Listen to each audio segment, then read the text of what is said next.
Hundreds of people in the valley say they are hearing voices in their heads.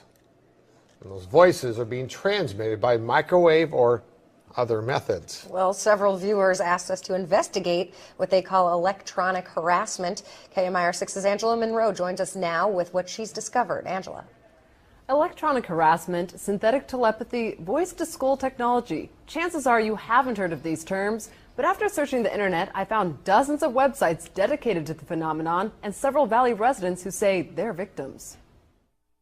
How much more can you invade me than to go into my brain? It sounds like somebody else is reading the book, only it's thoughts. We're not having a group hallucination. This is actually something that's happening. These men all live in the area, didn't know each other before the voices started, and say someone is playing mind games with them. Mostly it's a lot of derogatory comments about whatever you're thinking about. Kevin Bond says he used to have a normal life. I was living in the San Diego area, I was clerking for a federal judge, and I noticed that I was being followed by a whole bunch of people. According to the websites, what Bond is describing is called gang stalking. He moved to Palm Springs to escape. I started hearing, as you'll hear, hearing voices and what they'll call voice to skull or microwave hearing. Bob Stansfield says his experience was similar and started a decade ago. They were active in following me around here, and I started hearing the voices a little bit after the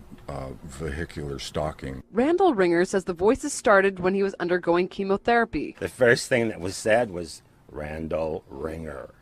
And I sat up straight and I went to into the bathroom and I looked in the mirror. Looked myself in the eyes and I said, did that really happen? Bond says he's found more than 300 victims locally and is tracking others across the state through billboards.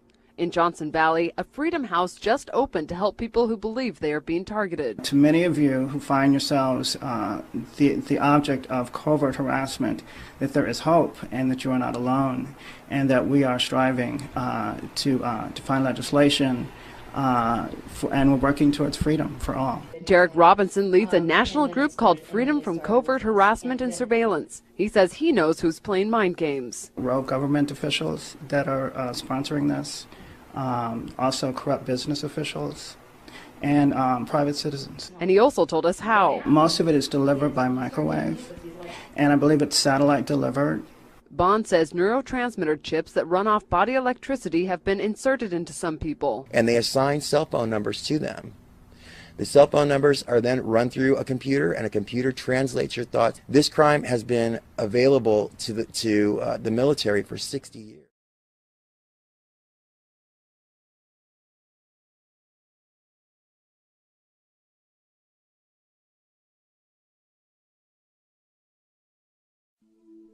To think something so small can connect you to everything that matters. When your life and all you love are on the line.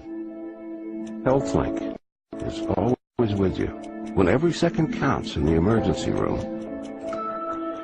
providing immediate access to your medical records. Because Bob has trouble remembering all his medications. Because I'm in love with my kids' kids. Because my car lost control while driving. Because now I'm looking out for both of us. Because I have diabetes, but it doesn't have me. Because I spend my life in the ER trying to save yours.